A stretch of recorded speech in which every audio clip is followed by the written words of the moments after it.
SPN news, आवाज नाशिकचा।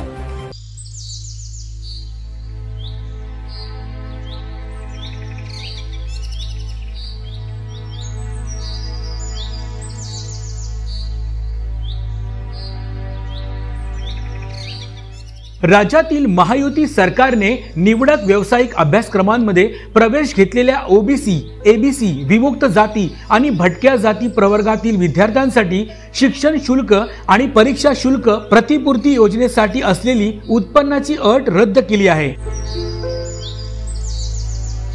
यामुळे आता पालकांचे 8 लाखांपेक्षा अधिक उत्पन्न असलेल्या विद्यार्थ्यांनाही शैक्षणिक शुल्क प्रतिपूर्ती योजनेचा लाभ घेता येणार आहे। पालकांची वार्षिक उत्पन्नाची अट रद्द करण्यात आल्याने आता केवळ नॉन क्रिमिलियल प्रमाणपत्र सादर करावे लागणार आहे। महायुतीच्या या क्रांतिकारक निर्णयाचं OBC समाजाकडून मोठ्या प्रमाणात स्वागत करण्यात आलं आहे।